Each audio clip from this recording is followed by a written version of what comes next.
Hello and welcome back everyone. मेरा नाम है केशव कुमार और मैं हूं आपका बिजनेस स्टडीज का टीचर। हमने पार्ट 1 फाइनेंशियल मार्केट में ये पढ़ लिया कि फाइनेंशियल मार्केट का मीनिंग क्या होता है, उसका इंपॉर्टेंस, रोल्स और टाइप्स ऑफ फाइनेंशियल मार्केट। अब टाइप्स ऑफ फाइनेंशियल मार्केट में हमने ये देखा कि financial market are majorly 2 types. Number 1 money market and number 2 capital market. तो हमने कल मनी मार्केट के बारे में सब कुछ पढ़ लिया, उसका मीनिंग, इंपॉर्टेंस, कौन कौन से इंस्टीट्यूशंस हैं जो डील करते हैं मनी मार्केट में, और major instrument which plays an important role in dealing in money market, कि भाई कौन कौन से इंस्ट्रूमेंट थे जिसमें मनी मार्केट डील करता है। और बेसिकली मनी मार्केट में जो डीलिंग होती है वो बैंक टू बैंक होती है। वो थे कौन कौन से? Treasury bill, commercial papers, certificate of deposits, call money etceteras. अब आज का जो क्लास है उसमें हम पढ़ने वाले हैं type 2 and that is capital market. अब कैपिटल मार्केट होता क्या है ये समझ लीजिए। देखो, मनी मार्केट जो था वो शॉर्ट टर्म मार्केट है, पर अब शॉर्ट टर्म फाइनेंशियल नीड जैसे कि वर्किंग कैपिटल ये हमारी पूरी किसने कर दी? मनी मार्केट ने। अब मान लो ऑर्गेनाइजेशन को, कंपनी को क्या चाहिए? लॉन्ग टर्म फंड चाहिए, थोड़े ज्यादा टाइम के लिए चाहिए, उसको कैपिटल में इन्वेस्ट करना है, उसको नई मशीनरी खरीदनी है, प्लांट खरीदना है, बिल्डिंग बनानी है बड़ी बड़ी, ठीक है। तो उसके लिए उसको पैसा जो चाहिए वो पैसा उसको लॉन्ग टर्म में चाहिए, उसको ज्यादा टाइम के लिए चाहिए, 5 साल, 10 साल, 15 साल के लिए चाहिए। अब मनी मार्केट से तो उसको पैसा मिलेगा नहीं, क्योंकि मनी मार्केट तो शॉर्ट टर्म मार्केट है। तो इस नीड को पूरा करने के लिए एक मार्केट है जिसको हम कहते हैं कैपिटल मार्केट। क्योंकि हमने पढ़ा था ना कि ये सब चीजें जो है, लैंड, बिल्डिंग, ये सब चीजें क्या है? कैपिटल है। हमारे बिजनेस में क्या है? कैपिटल है। तो कैपिटल की नीड को पूरा करने के लिए कौन सा मार्केट? Capital market basically. तो देखो, capital market is a market for medium and long term fund. मैंने बताया ना, मनी मार्केट शॉर्ट टर्म और capital market medium and long term funds की नीड को पूरा करता है। किसकी नीड को? ऑर्गेनाइजेशंस या कंपनी की फाइनेंशियल नीड को पूरा करता है। Next, capital market can be defined as, बोलता है दैट मैकेनिज्म विच, एक मैकेनिज्म है जो चैनलाइज करता है हमारी सेविंग को, that channelizing our saving into the most productive manner. इस तरीके से हमारे सेविंग्स को चैनलाइज करता है अलग अलग अल्टरनेटिव्स में, कि हम ज्यादा से ज्यादा क्या अर्न कर सके? प्रॉफिट अर्न कर सकें। देखो, कैपिटल मार्केट 2 लोगों के बीच चलता है, एक सेवर और एक बोरोवर। सेवर कौन? सरप्लस यूनिट वाला, हाउस होल्ड सेक्टर सेव करता है। और बोरोवर कौन है? डेफिशिएंट यूनिट कौन है? Businessman basically. तो ये कह रहा है कि capital market can be defined as the mechanism which channelize the saving into the investment, जो सेविंग्स को इन्वेस्टमेंट में कन्वर्ट करता है और प्रोडक्टिव यूज, अलग अलग प्रोडक्टिव यूज में कन्वर्ट करता है। और capital market allocate the capital resources amongst alternative use. तो ये कह रहा है कि ये पहले होता क्या है, ये हाउस होल्ड सेक्टर के सेविंग्स को ये इन्वेस्टमेंट में या फिर अलग अलग प्रोडक्टिव सेक्टर्स में इस्तेमाल करता है, और इन अ पर्टिकुलर मैनर, इस मैनर में करता है कि आपको हायर रिटर्न्स मिले in future, in long term goals. ठीक। Next, it does not include the short term type loans. जाहिर सी बात है, उसमें शॉर्ट टर्म टाइप लोन्स और शॉर्ट टर्म जो इंस्टीट्यूशंस जो डील करते हैं शॉर्ट टर्म फंड्स में, वो इसमें इंक्लूड नहीं होते हैं। जाहिर सी बात है।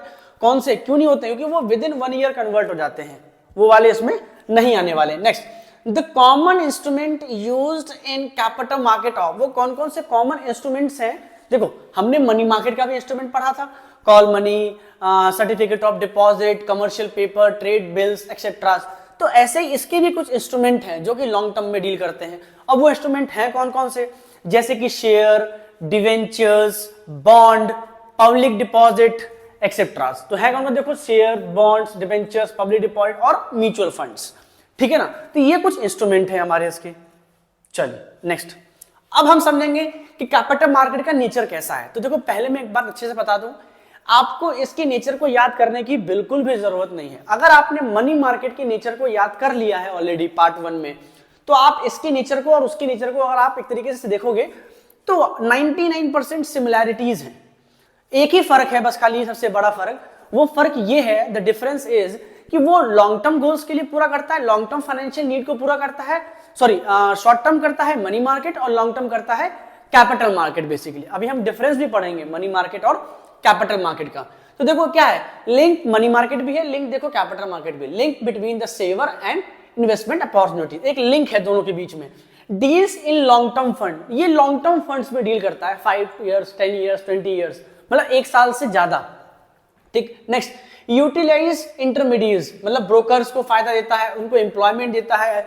अब जाहिर सी बात है, देखो आप अगर लॉन्ग टर्म में डील करोगे, आप किसी ब्रोकर के थ्रू क्या लोगे, शेयर्स खरीदोगे, तो आपके परचेज में कहीं ना कहीं ब्रोकर का भी फायदा होगा, ठीक है ना। Next, help in capital formation, देखो दोनों का मेजर सोर्स तो यही है ना, चाहे वो मनी मार्केट हो चाहे वो कैपिटल मार्केट हो, दोनों का जो मेन सोर्स है, दोनों का जो मेन रोल है मार्केट में, वो यही रोल है कि ये बिजनेस में क्या करते हैं, ये मार्केट में कैपिटल फॉर्मेशन में हेल्पफुल हैं। It plays an important role, either that was capital market और money market, both the markets plays an important role in the development of या फॉर्मेशन ऑफ कैपिटल फॉर्मेशन, ठीक। Next, they help in implementation of government rules and regulations. Next, अब देखो, अब ये हम पढ़ रहे हैं थोड़ा सा कि देखो ये दोनों में आ जाएगा कि आइडियल मनी मार्केट या आइडियल कैपिटल मार्केट, दोनों कैसा हो सकता है।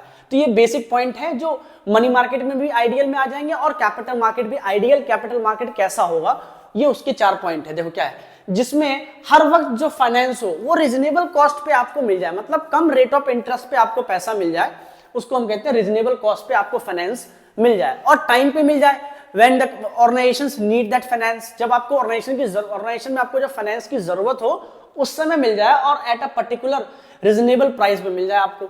नेक्स्ट, इट हेल्प्स और it facilitates the economic growth, कहीं ना कहीं देखो क्या है, कैपिटल मार्केट हो या मनी मार्केट हो, दोनों का जो मेजर रोल है ये यही है कि कहीं ना कहीं ये हमारी कंट्री के इकोनॉमिक ग्रोथ को क्या दे रहे हैं, पेस दे रहे हैं, उसको तेजी से बढ़ाने में हेल्प कर रहे हैं कहीं ना कहीं।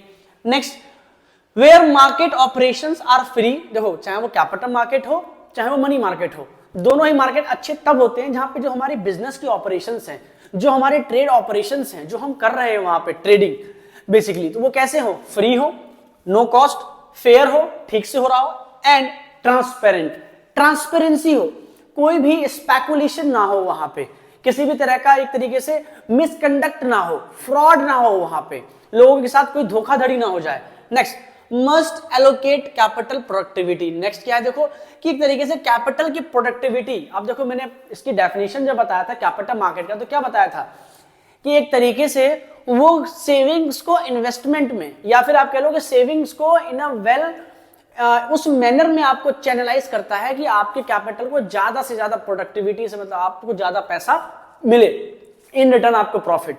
तो कहीं ना कहीं आपके पैसे को मोस्ट प्रोडक्टिव मैनर में इस्तेमाल करना, ऐसा नहीं कि आपके पास अगर 10 लाख रुपए हैं तो क्या वो 10 लाख रुपए आप एक ही जगह इन्वेस्ट करते हो। तो कैपिटल मार्केट आपसे कहता है कि we are channelizing your fund, हम आपकी सेविंग को चैनलाइज कर रहे हैं in a well productive manner, इस मैनर में हम आपको चैनलाइज कर रहे हैं आपके फंड को कि उस 10 लाख रुपए को हम 5 अलग अलग कंपनीज में इन्वेस्ट करने वाले हैं। अब वो 5 अलग अलग कंपनीज मान लेते हैं कि अगर 2 कंपनी में अगर आपको लॉस हो भी गया तो बचे हुए 3 कंपनी में क्या हो रहा है आपको प्रॉफिट। इट मींस अगर उन 3 कंपनी के प्रॉफिट से अगर आप कवर करते हो अपनी 2 कंपनी के लॉस को, फिर भी आप किस में रहोगे, प्रॉफिट में रहोगे। बट इन केस आप अगर एक ही कंपनी में सारा पैसा इन्वेस्ट कर दोगे 10 लाख रुपए, अगर वो प्रॉफिट में गया तो कोई बात नहीं, आपको अच्छा प्रॉफिट होगा। लेकिन in case if you are suffering from loss तो आपको मेजर लॉस होने वाला है। तो बेसिकली कैपिटल मार्केट हो चाहे मनी मार्केट हो, वो आपके फंड को इस तरीके से चैनलाइज करता है, इस तरीके से उसको प्रोडक्टिव यूज करता है कि आपको ज्यादा से ज्यादा रिटर्न मिल सके और लॉसेस के चांसेस कम हो। ठीक, नेक्स्ट, अब देखो मैं बता रहा हूं तुम्हें कि कैपिटल मार्केट भी 2 तरह का मार्केट होता है, एक होता है प्राइमरी, एक होता है सेकेंडरी मार्केट। देखो प्राइमरी और सेकेंडरी का बीच का डिफरेंस तो आपको वैसे भी पता है, आपने इकोनॉमिक्स में पढ़ा होगा प्राइमरी और सेकेंडरी सेक्टर क्या होते हैं। प्राइमरी सेक्टर जो बेसिक एग्रीकल्चर वाले सेक्टर होते हैं, सेकेंडरी जहां पे वो एग्रीकल्चर वाले जो गुड्स होते हैं वो क्या बन जाते हैं, सामान, मतलब वो एक तरीके से फाइनल गुड्स में कन्वर्ट हो जाते हैं। एक होता है ट्रेजरी सेक्टर, वहां सर्विसेज सेक्टर होती है बेसिकली, जहां ट्रांसपोर्टेशन होता है, डिलीवरी ऑफ गुड्स होता है एक तरीके से। तो मिलता जुलता वही है यहाँ पे भी कि प्राइमरी मार्केट और सेकेंडरी मार्केट में हम क्या, देखो ये न्यू जो प्राइमरी मार्केट है वो है new issue market. Primary market is called as new issue market. क्यों? क्योंकि यहां पे कोई भी कंपनी फर्स्ट टाइम इशू करती है अपने शेयर्स और डिवेंचर्स को, मतलब पहली बार आईपीओ, इनिशियल पब्लिक ऑफर एक तरीके से फर्स्ट टाइम।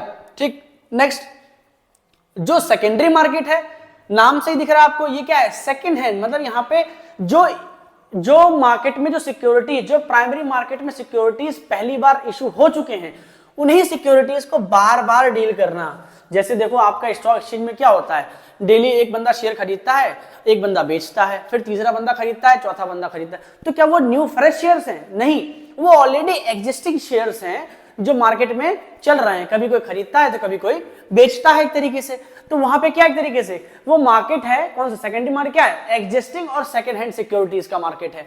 नेक्स्ट कह रहा है securities are directly issued by company. जाहिर सी बात है भाई जब प्राइमरी मार्केट है इसमें जो सिक्योरिटीज होती हैं ये कंपनी डायरेक्टली इशू करती हैं अपने पास से, लेकिन सेकेंडरी मार्केट में ऐसा नहीं होता। यहां तो देखो क्या है भाई, सिक्योरिटी मार्केट में एक बार आ गई तो अब किसके हाथ में है, इन्वेस्टर टू इन्वेस्टर के हाथ में है। मतलब एक इन्वेस्टर दूसरे इन्वेस्टर को बेचेगा, दूसरा तीसरे से खरीद लेगा, चौथा पांचवें को बेच देगा। तो क्या इन्वेस्टर टू इन्वेस्टर क्या होता है, ट्रेड होता है आपकी security according to demand and supply.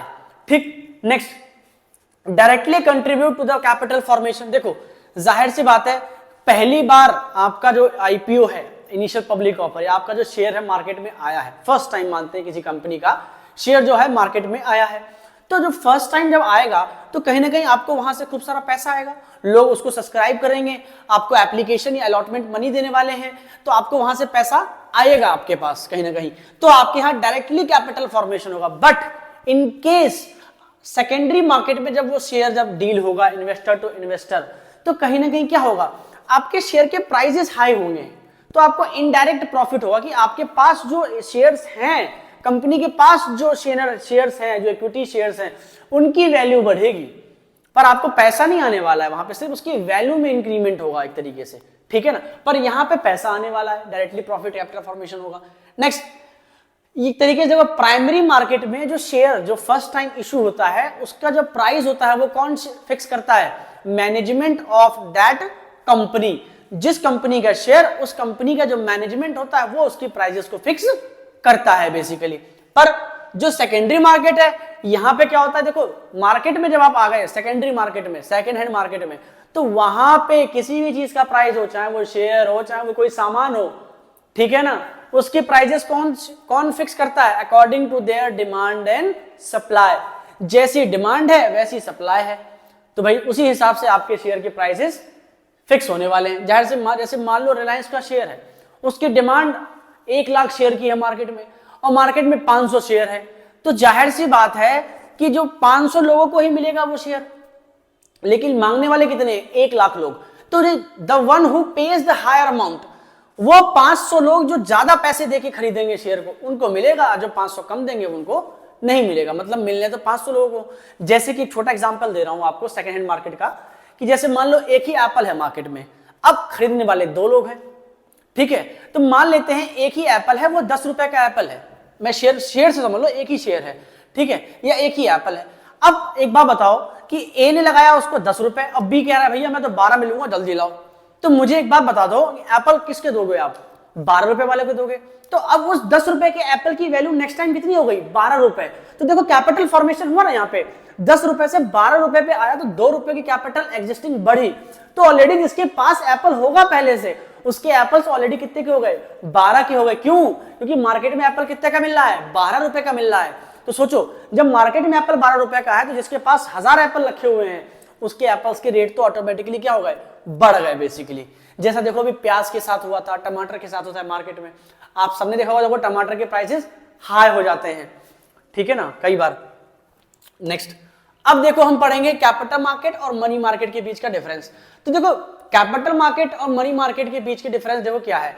तो देखो मनी मार्केट जो था ये क्या था, ये था भैया शॉर्ट टर्म मार्केट, ये क्या था, शॉर्ट टर्म मार्केट था। और जो हमारा कैपिटल मार्केट है वो कैसा है, जो लॉन्ग टर्म सिक्योरिटीज में ट्रेड करता है, जिसमें होता है लॉन्ग टर्म सिक्योरिटीज में।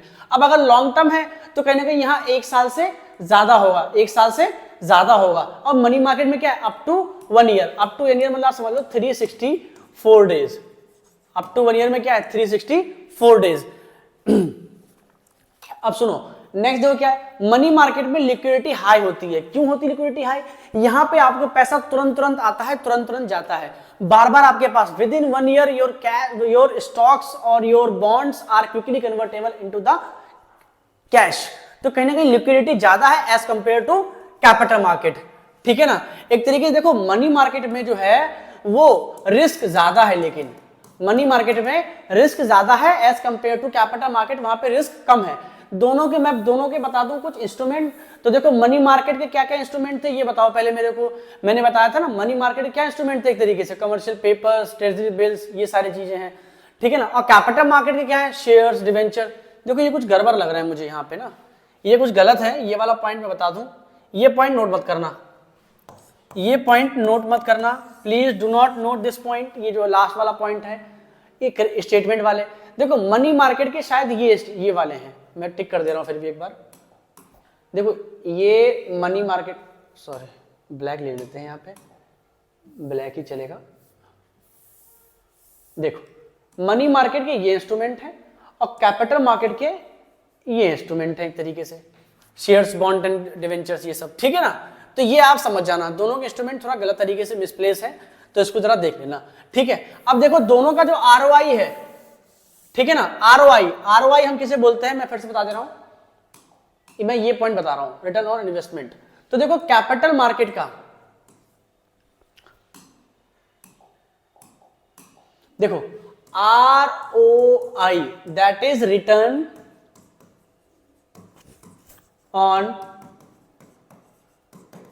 ये मैंने फुल फॉर्म लिख दिया जैसे कि आप समझ जाओ, रिटर्न ऑन इन्वेस्टमेंट।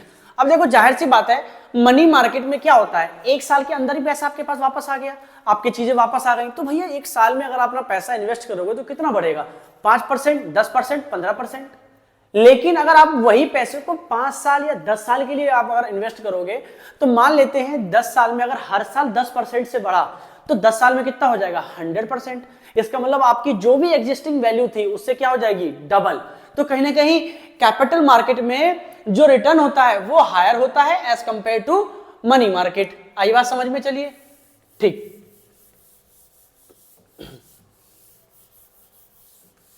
तो ये कुछ पॉइंट थे मनी मार्केट और कैपिटल मार्केट के बीच का डिफरेंस, ठीक है। अब आगे बढ़ते हैं। अब देखो अब जो है हम पढ़ने वाले हैं सेकेंडरी मार्केट के अंदर। हमने देखो पढ़ा था ना कैपिटल मार्केट दो टाइप का था, प्राइमरी मार्केट और सेकेंडरी मार्केट। अब सेकेंडरी मार्केट के अंदर जो मेजर मार्केट है वो क्या है, स्टॉक एक्सचेंज। स्टॉक एक्सचेंज क्या होता है, ठीक है ना। तो देखो स्टॉक एक्सचेंज है क्या, the securities contract and regulation act defines, बताता है आपको securities contract and regulation act की स्टॉक एक्सचेंज है क्या।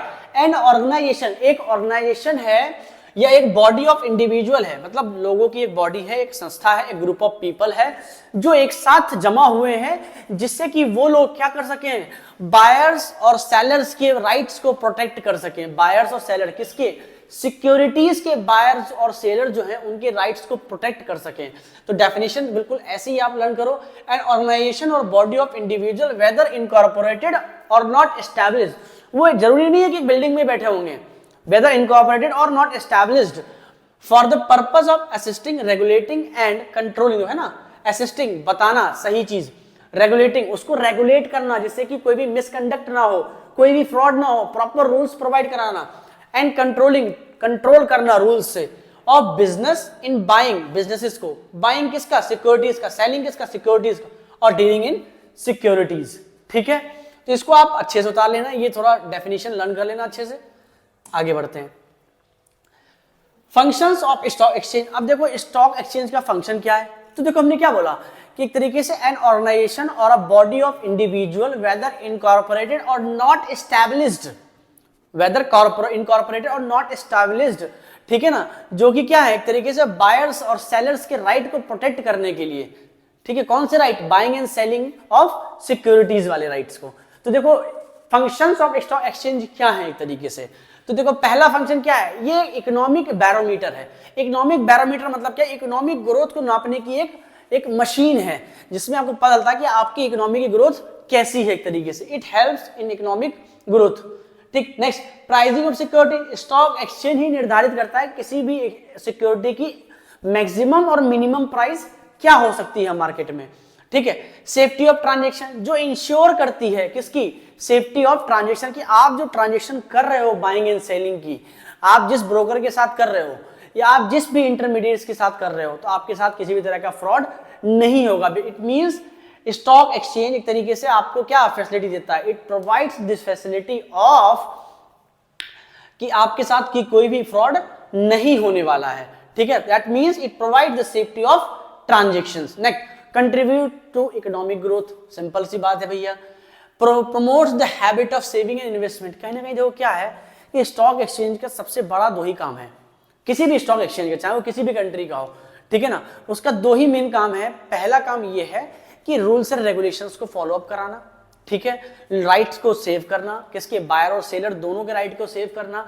और दूसरा जो काम है कि वो प्रमोट करता है किसको, सेवर्स को, जो लोग सेव कर रहे हैं पैसे को, उनको प्रमोट करता है कि आप अपनी सेविंग्स को इन्वेस्टमेंट में कन्वर्ट करो।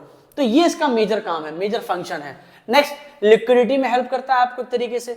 लिक्विडिटी का मतलब एक तरीके से क्या, कि एक प्लेटफॉर्म देता है आपको, एक मार्केट दे रहा है आपको बना के। देखो दोनों ही मार्केट है एक तरीके से ना, ये भी तो मार्केट ही एक तरीके से। तो क्या है, देखो ये एक प्लेटफॉर्म दे रहा है जहां पे आप अपने सिक्योरिटीज को लेके जाओगे, आपने शेयर्स को लेके जाओगे, डिवेंचर्स को लेके जाओगे और बेच के तुरंत पैसे कन्वर्ट कर लोगे, ठीक है ना। तो कहीं ना कहीं आपको लिक्विडिटी, आपको पैसा तुरंत आपके हाथ में आ गया। It means this market is ready to sell market. तुरंत आइए, बेचिए, पैसे कमा लीजिए, ठीक। चल देखो नॉर्मल पॉइंट्स हैं, डिट्टो सेम लिखने के लिए आएंगे, उतार लेना, एक एक लाइन लिख दोगे काफी है आपके लिए। नेक्स्ट, अब देखो क्या रहा है कि भैया अब हम करते क्या हैं भाई, जब सिक्योरिटीज में आप डील कर रहे हो, इट मींस कि आप क्या कर रहे हो, ट्रेडिंग कर रहे हो। तो भैया ट्रेडिंग करने का इतना आसान थोड़ी है। अगर आप फेसबुक पे भी आप अगर सफरिंग करते हो, नेट सफरिंग करते हो, तो आपको क्या चाहिए, ईमेल आईडी चाहिए। तो ऐसे ही भैया, या जब आप यहाँ पे क्या करते हो, ट्रेडिंग करते हो, तो इसके लिए आपको क्या चाहिए, एक पूरा प्रोसीजर आपको फॉलो करना पड़ता है, एक प्रॉपर फॉर्मेट है, ठीक है। जैसे देखो डायरेक्टिंग का क्या था, एक प्रॉपर प्रोसेस था, कंट्रोलिंग का एक प्रोसेस है, प्लानिंग का एक प्रोसेस है। ऐसे ही स्टॉक एक्सचेंज का भी अगर आपको ट्रेडिंग करनी है तो उसका ये एक प्रोसेस है। तो क्या प्रोसेस है, सबसे पहले देखो क्या करना है आपको। अगर आपको मान लो कि आपको कोई शेयर खरीदना है, मान लेते हैं कि मुझे एक शेयर खरीदना है, तो सबसे पहले मैं एक ब्रोकर देखूंगा कि भैया कौन कौन ब्रोकर है जो मुझे शेयर दिलवाएगा इस कंपनी के, ठीक है। तो जैसे देखो आजकल क्या है, डिजिटल जमाना है, तो आज हमारे पास बहुत सारी ब्रोकिंग क्या है, साइट्स हैं, वेबसाइट्स हैं। जैसे देखो grow.com, सुनो ग्रो किया क्या, ठीक है, 5 पैसा, HDFC सिक्योरिटीज, ठीक है ना। तो ये सब क्या है, एक तरीके से ब्रोकरिंग एप्स हैं, ठीक है ना। तो ब्रोकर, यही सब ब्रोकर, एक तरीके की ब्रोकरिंग एप्स हैं जो आपको क्या है, एक तरीके से यहाँ पे आप जाओगे, आपने ब्रोकर सेलेक्ट कर लिया अपना कि मुझे जो है भैया वो ग्रो से करना है, या ठीक है ना। नेक्स्ट, आप वहां पे अपना डीमेट अकाउंट ओपन करोगे, आपको उसके लिए पैन कार्ड चाहिए होगा, आधार कार्ड चाहिए होगा, डेट ऑफ बर्थ चाहिए, मतलब ये सारी मेजर डॉक्यूमेंटेशन आप वहां करोगे। तो क्या है, उससे आपका जो है विदिन 24 आवर्स आपका जो है डीमेट अकाउंट ओपन हो जाएगा। आपका एक यूनिक एक आईडी आपको मिल जाएगी, आपको पासवर्ड मिल जाएगा, जिससे आप वहां पे लॉग इन कर जाओगे प्लेटफॉर्म पे, ठीक। नेक्स्ट, अब आप ऑर्डर प्लेस करोगे, आप देखोगे कि कौन सा शेयर मेरे लिए बेस्ट प्राइस पे मिल रहा है। आप प्राइजेस को क्या करोगे, कंपेयर करोगे, आप एनालाइज करोगे शेयर्स के प्राइजेस को, ठीक। नेक्स्ट, आप ऑर्डर को एग्जीक्यूट करोगे ना, ऑर्डर लगा दोगे आप कि मुझे जो है रिलायंस के 100 शेयर चाहिए @ 500। तो जैसे ही वो शेयर 500 को टच करेगा, ऑटोमेटिकली आपके अकाउंट में 500 शेयर्स आ जाएंगे, ठीक। Next, issuing the contract note. अब क्या होगा, देखो आपके नाम पे कॉन्ट्रैक्ट नोट इशू हो जाएगा कि हाँ भाई फलाना फलाना आदमी है, इनको हमने, कंपनी ने 500 शेयर दे दिए हैं, तो वो कंपनी आपके नाम पे एक कॉन्ट्रैक्ट नोट इशू कर देगी। नेक्स्ट, डिलीवरी ऑफ शेयर, अब आपके पास वो शेयर आपके अकाउंट में आ जाएगा। देखो ये सब ना पहले होता था कि आप जो शेयर खरीदते थे तो होता क्या था, आपके पास एक पेपर आता था प्रॉपर शेयर का कि आपके पास ये कंपनी के इतने इतने शेयर्स हैं @ ₹this, और ये इस समय मैच्योर होने वाले हैं, या जो भी है, मतलब सारी इंफॉर्मेशन होती थी आपकी। तो उस समय आपके पास क्या आता था, एक इनवॉइस आता था, किसमें, आपके घर पे आता था, एक ऑन पेपर। लेकिन अब क्या है, अब तो देखो अकाउंट में खरीदते हो, तुरंत बेच सकते हो आप, तो सारा इंफॉर्मेशन आपके डीमेट अकाउंट में ही रहेगा, ठीक। Next, settlement cycle. Settlement cycle क्या होता है, सेटलमेंट साइकिल मतलब ये, जैसे मान लो आप जब कोई चीज बेचोगे या आप जब खरीदोगे तो उसका टेन्योर क्या होगा, बेचने का टेन्योर क्या होगा, उसको होते हैं T+2 डेज, ट्रांजेक्शन वाला डे +2 डेज में आपका वो साइकिल क्या होता है, दोबारा से रिपीट होता है एक तरीके से, ठीक। आपको मान लो बेचना है अगर, तो जैसे आपने आज ट्रांजेक्शन किया है तो एटलीस्ट आज और +2 दिन तक आप इसको फिर से बेच नहीं सकते, कुछ कर नहीं सकते आप उसके लिए, ठीक है ना। तो एटलीस्ट वो 2 दिन लेता है, पर अब ऐसा नहीं होता, अब तो आप तुरंत खरीदो तुरंत बेचो, तुरंत खरीदो तुरंत बेच सकते हो, ठीक है ना। चल, तो ये देखो इसका कुछ प्रोसीजर है। डिट्टो आप ऐसे बिल्कुल लर्न कर सकते हो कि पहले ब्रोकर देखना, फिर डीमेट अकाउंट करना, फिर भैया अपने ऑर्डर्स को प्लेस करना, फिर matching the best price of share, फिर ऑर्डर को एग्जीक्यूट करना, ऑर्डर एग्जीक्यूट करने के बाद क्या होगा, इशू ऑफ तरीके से कॉन्ट्रैक्ट पेपर, फिर पेपर की डिलीवरी होगी और फिर सेटलमेंट साइकिल होगा।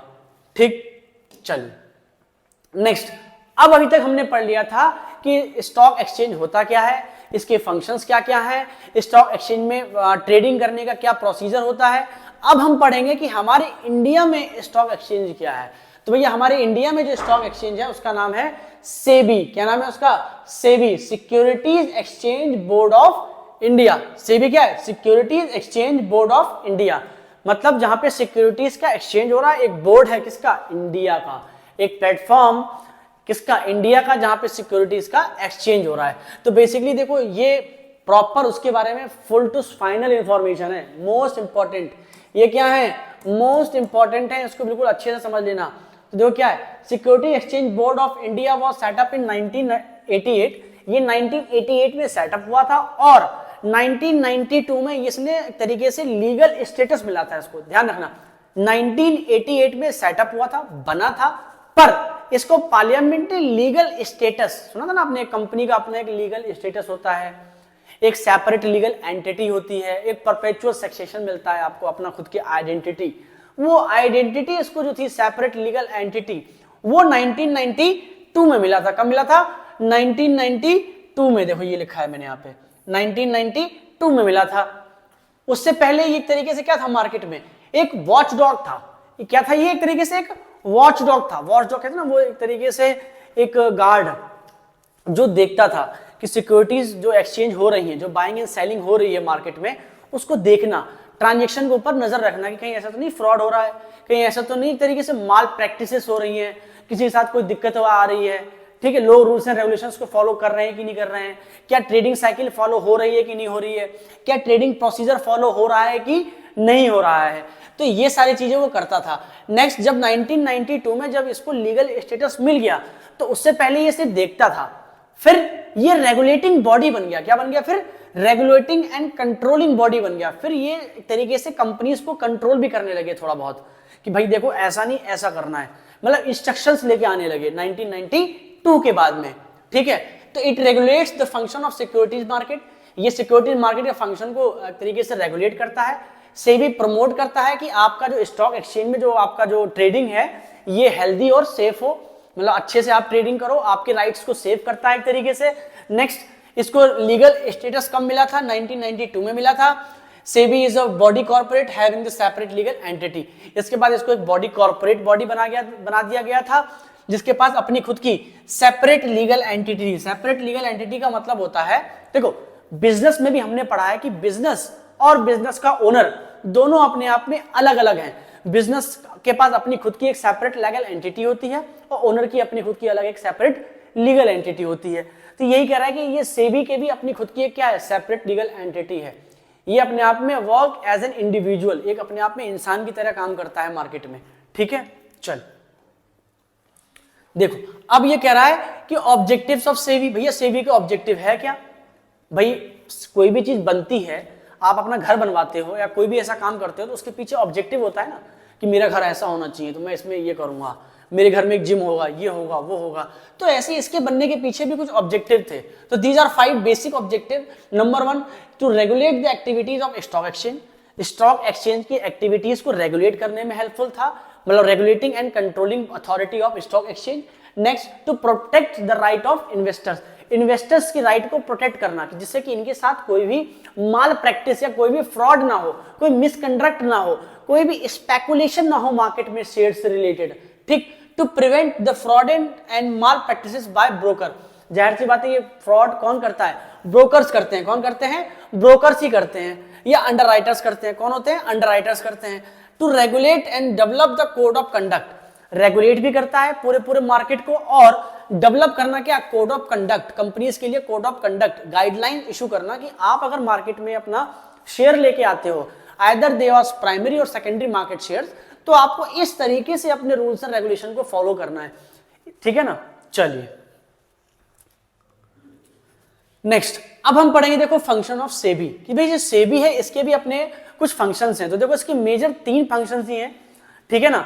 अभी देखो पीछे मैंने आपको ऑब्जेक्टिव जो बताया और जो सेबी के जो मीनिंग बताया था मैंने आपको, समझ लो लमसम वही सारा कुछ है, बस यहाँ पे मैंने थोड़ा सा इसको अलग कर दिया है जिससे कि आप आसानी से समझ सको। तो देखो इसके 3 ही फंक्शन है, रेगुलेटरी फंक्शन, डेवलपमेंट फंक्शन और protective function.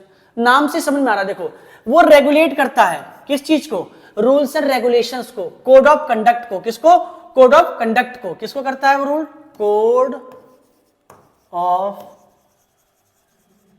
Conduct, protect code of conduct को रेगुलेट करता है। डेवलपमेंटिंग फंक्शन क्या है, वो डेवलपमेंट करता है किसको, मार्केट को डेवलप करता है, लोगों में जागरूकता फैलाता है, कि वो कहता है मतलब it promotes the habit of investment, investment की हैबिट को प्रमोट करना एक तरीके से। नेक्स्ट प्रोटेक्टिव फंक्शन, बचाना, लोगों को बचाना, किससे, फ्रॉड से बचाना, अनफेयर ट्रेड प्रैक्टिसेस से बचाना। तो ये 3 इसके मेजर काम है। तो देखो पहला काम में क्या, देखो to register agent and broker, देखो एजेंट और ब्रोकर दोनों को रजिस्टर करवाता है अपने अंदर में, कि भैया ऐसा ना हो कल कोई इंसान पैसा लेके किसी का भाग जाए तो उसके बारे में हमारे पास कोई इंफॉर्मेशन ही ना हो। तो भैया इससे पहले क्या है कि भैया आपको अगर मार्केट में ट्रेडिंग करनी है, आपको अगर सिक्योरिटीज में डीलिंग करनी है, तो चाहे वो कंपनी हो और चाहे वो बायर्स हो या सेलर्स हो, दोनों को अपने आप को क्या करना पड़ता है, सेबी में रजिस्टर्ड करना पड़ता है। रजिस्टर करा लिया, रूल्स एंड रेगुलेशन उनको बता दिए सारे के सारे, देखो भाई ऐसा ऐसा करोगे, उनको पेनल्टीज बता देना कि if you are founded by doing any kind of malpractices तो we will divide a fine of rupees this, ठीक है ना, कि हम आपके ऊपर ये फाइन लगा देंगे या हम आपको मार्केट से अलग कर देंगे। इसके बाद उनको बताना कि आप कोई भी अनफेयर ट्रेड प्रैक्टिसेस नहीं करोगे। तो ये सारी हैं रेगुलेटरी फंक्शंस इसके। नेक्स्ट डेवलपमेंट फंक्शन क्या है, एक तरीके से देखो रजिस्टर्ड करना तो सब में ही आ जाएगा एक तरीके से, ठीक है, उनको रूल्स एंड रेगुलेशन बताना, देखो सेम ही सेम है, आप सही से देखो तो रेगुलेटरी फंक्शन और डेवलपमेंट फंक्शन दोनों ही क्या है, सेम है, दोनों ही क्या है, सेम है। तो आप ध्यान से देखो दोनों बिल्कुल सेम फंक्शंस हैं, कोई ज्यादा खास बड़ा डिफरेंस नहीं है, इसको अच्छे से नोट कर लेना, ठीक है ना। नेक्स्ट प्रोटेक्टिव फंक्शन क्या है, देखो एक तरीके से किसके राइट्स को, राइट्स ऑफ इन्वेस्टर्स के राइट को प्रोटेक्ट करना इसका काम होता है मेन, इनके साथ कोई भी अनफेयर ट्रेड प्रैक्टिस ना हो, ठीक है। तो देखो इस तरह से देखो इसके 3 जो है ये मेजर क्या है फंक्शंस हैं। रेगुलेटरी फंक्शन जहां पे क्या है, दोनों को मतलब चाहे वो बायर्स हो सेलर हो, दोनों को रजिस्टर कराना, उनको रूल्स एंड रेगुलेशन बनाना, ठीक है, उनको पेनल्टीज वगैरह बताना, ठीक है। इसके बाद क्या है, उनको ये बताना कि आप किसी भी तरह का अनफेयर ट्रेड प्रैक्टिसेस नहीं करोगे। इसके बाद प्रोटेक्टिव फंक्शन क्या है, राइट ऑफ इन्वेस्टर्स को प्रोटेक्ट करना और to prevent the unfair fraudulent and trade activities. देखो ये पॉइंट सब में है सेम। तो बहुत ही आसान टॉपिक है ये, जिसमें देखो तीनों फंक्शंस थे और तीनों फंक्शन बिल्कुल सिमिलर है, ठीक है ना। तो होप आपको ये अच्छे से समझ में आ गया होगा। If you have any kind of doubt regarding financial market, ठीक है ना, कैपिटल मार्केट और मनी मार्केट, ठीक है, तो let me know in the comment section. देखता हूं मैं, अगर नेक्स्ट वीडियो में होगा तो उसमें आपके सॉल्यूशंस दे दूंगा। Thank you and have a nice day.